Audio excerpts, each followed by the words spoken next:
ఈరోజు మాజీ బాపట్ల పార్లమెంట్ సభ్యులు శ్రీ నందిగం సురేష్ గారిని అర్ధరాత్రి చేయని నేరానికి అనుమానితుడిగా ఓ మాజీ ఎంపీ గారిని అత్యంత అవమానకరంగా హైదరాబాద్లో అనారోగ్యంతో భుజానికి ఆపరేషన్ కోసం వెళ్లిన వ్యక్తిని అర్ధాంతరంగా అరెస్ట్ చేసి తీసుకొచ్చారు.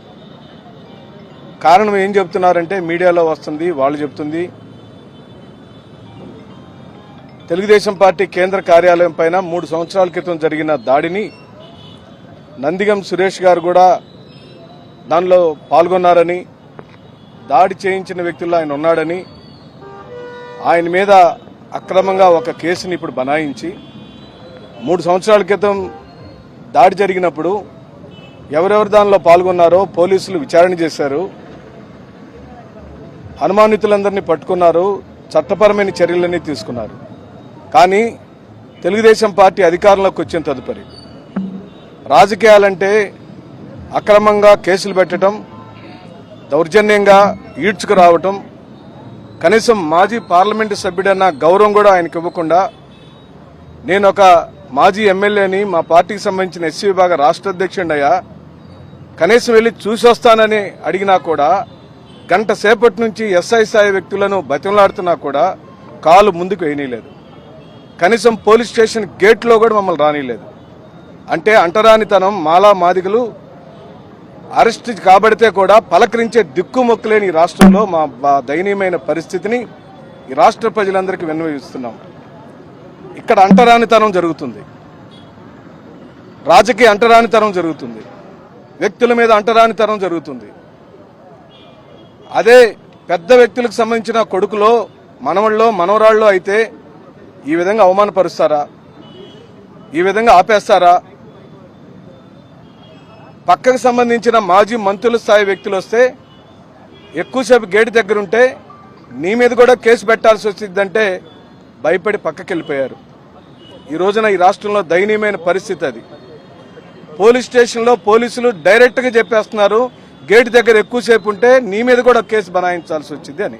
ఇది ఈ రోజున చంద్రబాబు నాయుడు గారి ప్రభుత్వంలో మానందరికీ జరుగుతున్న న్యాయమని, మీరు 3 సంవత్సరాల క్రితం జరిగిన ఓ సంఘటన ఆధారంగా చేసుకుని పార్టీలో ఉన్న ఎమ్మెల్సీలను టార్గెట్ చేసి ఎల్ అప్పిరెడ్డి గారిని, తలసరి రఘురామ గారిని, యువనాయకుడు అవినేష్ గారిని, మాజీ ఎంపీ సురేష్ గారిని మీరు టార్గెట్ చేసి రాజకీయంగా చిత్రవదలు చేయాలని చూసినా మేము జగన్మోహన్ రెడ్డి గారిని వదిలిపెట్టే ప్రసక్తి ఉండదని మనవి చేస్తున్నాం. దళిత బలహీన వర్గాలు, మైనార్టీ వర్గాలు, అలాగనే పేదలైనటువంటి అగ్రవర్ణాలను అనేక మంది ఈ రోజున జగన్మోహన్ రెడ్డి గారి పక్షాన ఎవరు నిలబడితే వాడు ద్రోహి, వాడు దొంగ, వాడు కూనీకోరు, వాడు అనేకమైన పాపాలు చేసిన వాడిగా ఈ రోజున రాజకీయాల్లో మీరు చేస్తున్న వికృతమైన చేష్టలు ఈ రోజున ఈ ప్రపంచం చూస్తుంది. మేము అడుగుతున్నాం, మీది బురద రాజకీయం అని చెప్పి చెబుతున్నాం. ఓ పక్కన విజయవాడ మునిగిపోతే ప్రజలందరూ లక్షల కొద్దీ 6 లక్షల పైచీలకు ప్రజలు రోడ్డు మీద పడితే దిక్కుమొక్క లేకుండా అనాథలుగా మారిపోతే దాన్ని వదిలేసి ఈ రోజున బురద రాజకీయం చేస్తారా? ఎన్ని రోజులు చేయగలుగుతారు? ఎన్ని రోజులు ఉంటుంది మీ దగ్గర అధికారం? మీరు ఈ రోజున గ్రామాల్లోకి వస్తే మీరు ఇచ్చిన హామీలు నెరవేర్చలేక మీరు చేసిన ద్రోహాన్ని ప్రజలు చేతుకరించుకుంటున్నారని ఈ రోజున డైవర్షన్ పాలిటిక్స్ చేస్తున్నారు. ఈ రోజున మీరు విజయవాడలో చేతులు ఎత్తేసి మీరు చేసిన పాపాలని ఈ విధంగా అరెస్టులు చేసి ప్రజల యొక్క మనసుని, ప్రజల యొక్క దృష్టిని మార్చడానికి చేస్తున్నారు. నందిగం సురేష్ గారు ఒక ఎంపీ స్థాయికి ఎదిగాడు. ఆయన స్వయం కృషితో పైకొచ్చిన వాడు. తండ్రి గారి పేరు చెప్పో, తాతగారి పేరు చెప్పో వచ్చినవాడు కాదు. కష్టపడి జగన్మోహన్ రెడ్డి గారి ద్వారా ఓ కార్యకర్త స్థాయి నుండి బాపట్ల ఎంపీ స్థాయికి ఎదిగినవాడు.